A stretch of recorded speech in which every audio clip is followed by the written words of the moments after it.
guys, welcome back to the channel. Today I have 5 book recommendations for you.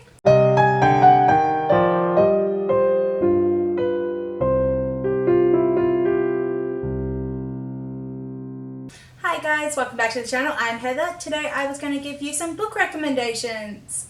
So, given this week on the 10th of March it is International Women's Day, I thought I would give you recommendations of 5 non-fiction books that you could possibly add to your reading lists that I really enjoyed and thought were quite important. So I will jump into those now for you. So the first one is Becoming by Michelle Obama, which I have obviously the physical copy, but I also listened to this on audio, and the audiobook is narrated by Michelle Obama. And it's just her life story and just how she navigated Barack Obama's presidency as well, and how she used her voice. So I think this is a good one that you can also get the audiobook for. I then have a really short, quick one, which is Dear Awile Wedge by Chinozie Adichie. Which I'll put here, which is also called the 15 Feminist Manifestos, I think, which is just, the author was asked to write a letter to a friend's daughter about how to live their life and be a feminist. I prefer Dear Awile Wedge over We Should All Be Feminists. I just found it a lot more digestible and I wasn't so preached at, but both of them are quite good. Then we go on to a collection of essays by Roxane Gay called Bad Feminist. So it just looks at essays about, Scrabble, violence, fairy tales, race logging and the Hunger Games. And that preface is from Elizabeth McCracken. So I just think this is a really good book. She also has Not That Bad, which is the disillusion of rape culture. And the audiobooks, I've done the audiobook for Not That Bad as well.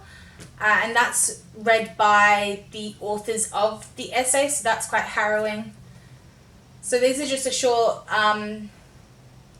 collection of essays, so you can also dive in and out of this one. The next one I have is a memoir, which is Mighty Be Our Powers by Luma Gowobi. I'm sorry if I butchered that. Which is her story about when she was young, a civil war broke out in Libya. And in her prologue, there is this quite shocking and uncomfortable line, but it kind of puts everything in display. And it is that a reporter came and they wanted to see her and her friends bare-breasted and crying and covered in blood, but that's not how this went.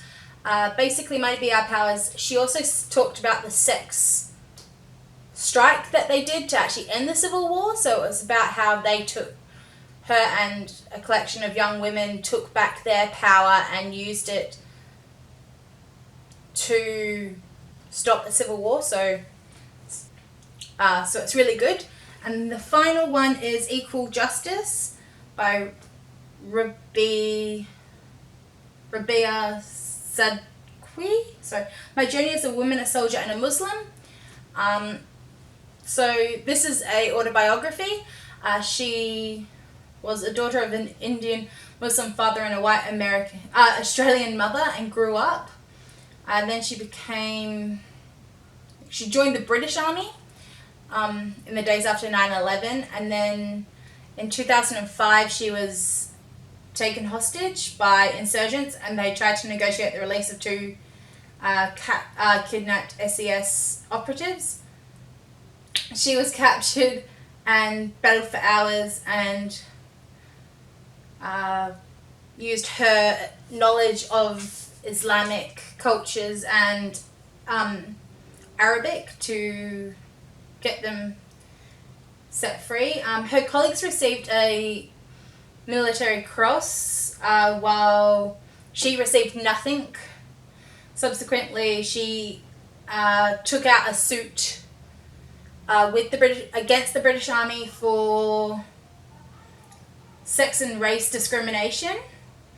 So I think this is quite an important read about how she used her knowledge, as well as she wasn't going to accept that her role in something wasn't warranted as much as, sorry the glare, she deserved as much praise and admiration as the men that were captured as well in 2005.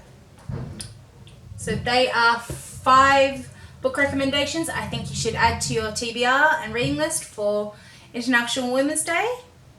And I'll link some more videos for you somewhere else.